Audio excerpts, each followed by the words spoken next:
Du coup, les enfants, aujourd'hui, on va découvrir un nouveau jeu, le jeu de la cible.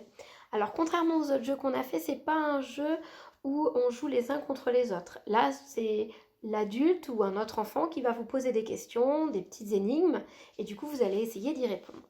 Alors déjà, qu'est-ce qu'une cible? Une cible, tout simplement, c'est ce qu'on utilise par exemple quand on fait du tir à l'arc, hein. C'est un endroit où on essaye de tirer et plus on est au centre, plus on rapporte de points. Donc là, dans notre cible, il y a 3 zones, hein. La première rouge qui vaut 10 points, la deuxième verte qui vaut 5 points et le bleu qui vaut 1 point. Alors par exemple, là, j'ai jeté 3 fléchettes. J'en ai une dans le rouge, une dans le vert, une dans le bleu. On essaye de savoir combien de points on a fait. Donc la bleue, elle rapporte 1 point, donc 1, plus 5 pour la verte, plus 10 pour la rouge. Alors c'est une des premières fois où on fait un calcul avec 3 nombres, donc on prend son temps. 1 plus 5, du coup ça fait 6, et 6 plus 10, on fait partie par partie. 6 plus 10, 6 plus une dizaine, ça fait 16. Ça, c'est le deuxième type de jeu qu'on peut avoir. Cette fois-ci, je pose le problème à l'envers. Je sais que j'ai fait 15, je sais que j'ai lancé 2 fléchettes, et je me demande où ont pu atterrir ces fléchettes pour que je puisse avoir 15 avec seulement 2 fléchettes. On essaie de réfléchir, qu'est-ce qui pourrait bien faire 15?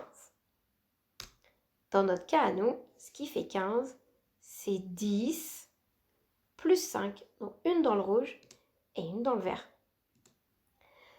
Donc là, je vous laisse un petit peu réfléchir. Je sais que j'ai fait 6. Je sais que j'ai utilisé 2 fléchettes. Où ont pu atterrir mes 2 fléchettes? Alors on tâtonne, on essaye. On se dit, est-ce que si les deux sont arrivés dans le bleu, ça irait? 1 plus 1, est-ce que ça fait 6? Non. Du coup, on essaie de chercher. Est-ce qu'il y en a une qui a pu atterrir dans le rouge? Bah non, ça fait 10, donc on aurait déjà dépassé le 6. Allez, on essaie de réfléchir.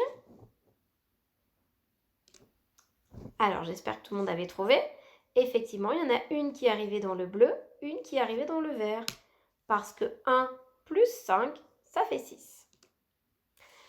Alors, cette fois-ci, je sais que j'ai fait 21 et je sais que j'ai utilisé 3 fléchettes.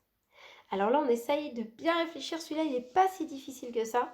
Il faut bien regarder le nombre de dizaines et le nombre d'unités.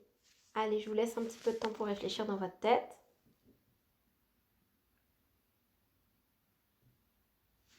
Alors, on essaie de réfléchir qu'est-ce qui pourrait faire 20 et qu'est-ce qui pourrait faire 1.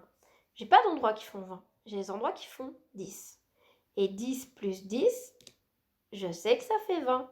Et après, il ne me reste plus que mon petit 1. Est-ce que j'ai bien mes 3 fléchettes? Est-ce que 10 plus 1, ça fait 21? On réfléchit. 10 plus 10, 20, plus 1, 21.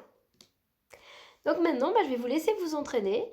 Vous pouvez effectivement soit dessiner sur une feuille ou réutiliser la petite vidéo, une cible avec 3 couleurs. La première zone, celle du milieu, vaut 10, celle autour vaut 5 et celle encore plus loin vaut 1. Et puis vous essayez, les papas et les mamans ou les frères et sœurs peuvent vous poser des questions. Comment on pourrait faire 18 avec le nombre de flèches qu'on veut, ou comment faire 18 avec seulement X flèches, voilà, un nombre de flèches que papa et maman ont calculé. Écoutez, je vous redonnerai des petits exercices. Là, c'était vraiment pour qu'on comprenne le principe. Vous pourrez déjà regarder à nouveau cette petite vidéo une deuxième fois pour vous réentraîner sur ce que je vous ai dit. Et puis, vous n'hésitez pas, si c'était un petit peu difficile ou pas assez clair, à me poser des questions. Je vous remercie et je vous dis à bientôt.